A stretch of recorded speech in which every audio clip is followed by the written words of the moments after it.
दर्शकों नमस्कार। जैसे कि आप सब जानते हैं, मुंडका आश्रम में एक बार फिर से एक महासमागम या कह लीजिए महाविशाल भंडारे का आयोजन किया जा रहा है। तो उसी के चलते हमारे साथ इस खास प्रोग्राम में जुड़ चुके हैं मुंडका विधानसभा के एमएलए गजेंद्र दराल जी।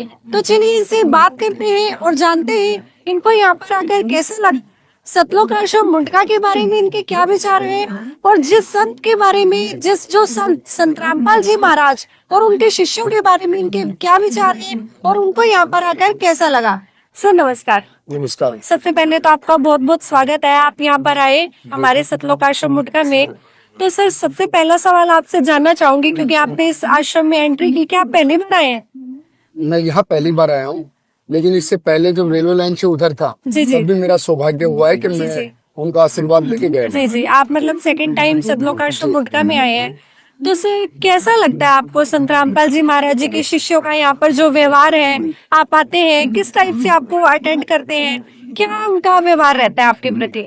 सबसे पहले तो मैं जगत गुरु रामपाल महाराज जी के चरणों में प्रणाम करता हूँ, और जिस तरीके से वो हमारे इस समाज में जो समरसता के सभी को समाहित करके और इतना अच्छा जो माहौल आज, इससे मैं तो कहूंगा कि ये भी एक मंदिर का प्रांगण है, एक आश्रम है, बहुत बढ़िया, और सभी भक्तों पर उनका आशीर्वाद है। और उसी आशीर्वाद को लेके ये लोग, जो उनकी सोच है कि सभी मिलजुल के रहे, संगठित रहे, और सबसे बड़ी तो उनकी विशेषता कि नशा मुक्त रहे। मैं उसके बारे में उनका बहुत ही बार बार वंदन भी करता हूँ कि उनकी ये सोच पूरे भारतवर्ष में नहीं, शायद मुझे लगता भारतवर्ष से बाहर भी उनके शिष्य जरूर होंगे।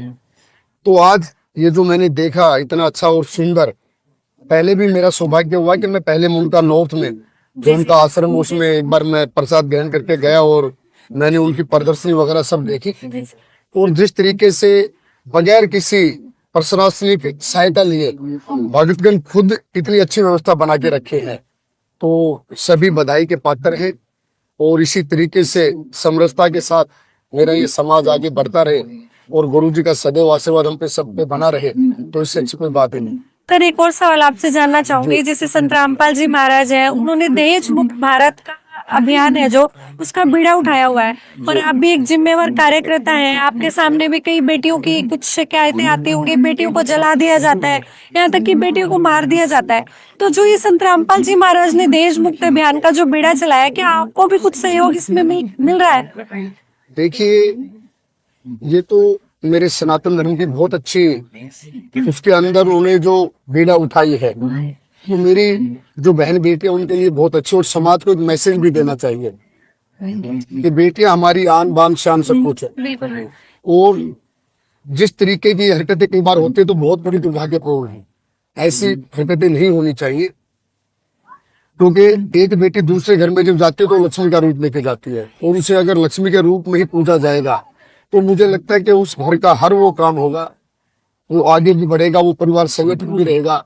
जहाँ हमारी बेटी का ये अपमान होगा तो मुझे नहीं लगता कि उस घर में संस्कार भी होंगे। तो ये उनकी बहुत अच्छी पहल है, और इस पहल में हम भी अगर अपनी कुछ हिस्सेदारी दे सके तो हमारा सौभाग्य होगा। और मैं तो सभी जितने भी आपके चैनल के द्वारा जो भक्तगण इस बात को देख रहे हैं, दर्शक देख रहे हैं, उनसे यही निवेदन करूंगा हाथ जोड़ के कि बेटियां हमारी सब कुछ है, हमारी आन बान शान।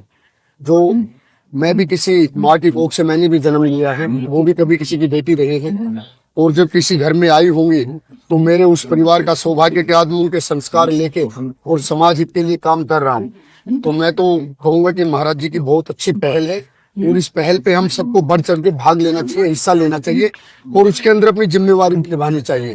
लोगों को इस बात के बारे में बताना भी चाहिए, क्योंकि कई बार जो बेचारे गरीब परिवार हैं वो अपनी बेटियों को जो आवश्यकता अनुसार बहुत सारा सामान नहीं दे पाते, तो उनको बड़ा अफसोस होता होगा।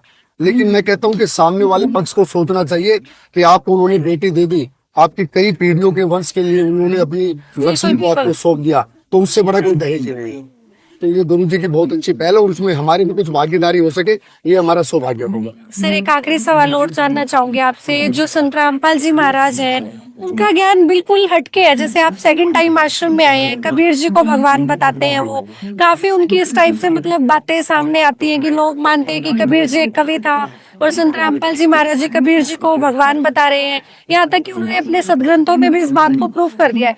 तो आपका क्या नजरिया है इसमें, मतलब आप क्या कहते हैं, आपके हिसाब से मतलब क्या है मोक्ष का रास्ता संत रामपाल जी महाराज के पास?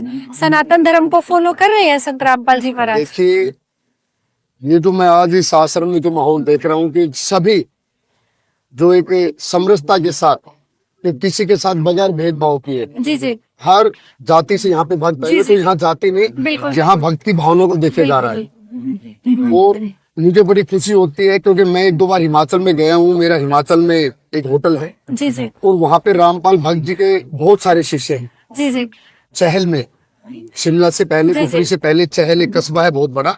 तो वहाँ पे मैंने देखा कि बहुत से वहाँ पर लोग उनके नाम की एक छोटी सी वो लेके उसमें उनका जाप करते रहते हैं। तो कहीं ना कहीं लोग उनकी प्रेरणा से, देखिए अभी मैं बहुत ज्यादा तो नहीं देख पाया, जी लेकिन इतना मुझे पता है कि ये जो आज उनका इतना अच्छा यहाँ पे जो आश्रम में व्यवस्था है, लोगों का प्यार प्रेम से, और जो इतना आपने, मैं तो कहूंगा कि एक महाविशाल भंडारे का जो आयोजन कर रखा है और बहुत अच्छे तरीके से कर रखा है, सुव्यवस्थित तरीके से। तो आहिस्ता आहिस्ता हम भी समझेंगे इन चीजों को, समाज को भी बता पाएंगे। और जब इतने सारे भक्त हैं तो कहीं ना कहीं सबको लाभ पहुंच रहा है, उनको आशीर्वाद मिल रहा है, इसीलिए लोग इतनी दूर दूर से चल के यहाँ तक आ रहे हैं। जी जी और सबसे बड़ी बात है कि वो हमारे इस समाज को नशा मुक्त रखना चाहते हैं। और जब हमारा समाज नशा मुक्त रहेगा तभी हमारा ये समाज, हमारा ये देश प्रगति कर पाएगा। क्योंकि कोई भी मातृशक्ति परिवार की नहीं चाहेगी कि उनके घर के अंदर उनका बेटा या उनका सुहाग है कि वो ऐसा कुछ काम करे जो घर में एक झगड़े की वजह या और कई प्रकार की घटनाएं घट सकती है नशे से। तो मैं तो सबसे आदरणीय और इनको हमेशा एक्चुअली सर्वोपरि मानता हूँ, बल्कि मैं तो भगवान के संबंध में मानता हूँ कि वो हमारे इस भारतवर्ष को नशा मुक्त करना चाहते हैं। ये कोई छोटी पहल नहीं है। नशा मुक्त भी, दहेज मुक्त भी संत रामपाल जी महाराज। जी, इतनी सारी चीजें एक सनातनी है और जिसके अंदर एक भाव हो अपने राष्ट्र के प्रति कुछ करने का, भक्तों के लिए कुछ करने का, तो वो तो एक भगवान का ही रूप है। क्योंकि हर भगवान ने अपनी अपनी जिम्मेवारी निभाई है और ये भी समाज के लिए इतनी बड़ी जिम्मेवारी निभा रहे हैं। तो मैं तो अपने आप को धन्य समझता हूँ कि मेरा भी सौभाग्य आज हुआ आज इस इतने सुंदर उनके आश्रम के प्रांगण में आने का, और मेरे विधानसभा क्षेत्र में है। मैं आपके न्यूज चैनल से ये भी कहना चाहूंगा कि मेरा भी सौभाग्य होगा कि अगर आप लोगों को इस आश्रम में किसी भी प्रकार की कोई अगर समस्या हो तो मुझसे बताएं, मैं उसको दूर करने का पूरा प्रयास करूंगा। चाहे वो रोड का काम हो, चाहे वो लाइट का काम हो, किसी भी प्रकार का काम हो, अगर मेरे द्वारा यहाँ पे जल पहुंचाया जा सके तो वो भी बहुत अच्छी बात है। और आपके भक्तों का आवागमन वो अच्छे तरीके से हो जाए, उनको कोई परेशानी ना हो। और मुझे आज बहुत अच्छा लगा जो यहाँ पे माहौल देखा कि एक तरफ मातृशक्ति का, एक तरफ मेरे पुरुषों का है, युवाओं का है, तो बहुत अच्छे तरीके से। और सभी भक्तों से यही निवेदन करूंगा कि वो महाराज जी के एक वचन को ग्रहण करके और उसको सत्य मानकर उनके पद पे चलते हुए, और जैसे वो कहे वैसे चले, उनको धारण करे और गुरु जी के नाम को आगे बढ़ाए और गुरु जी का सदैव हम पर भी आशीर्वाद बना रहे। मैं इतना ही उनके चरणों में प्रणाम करके अपनी वाणी को विराम दूं।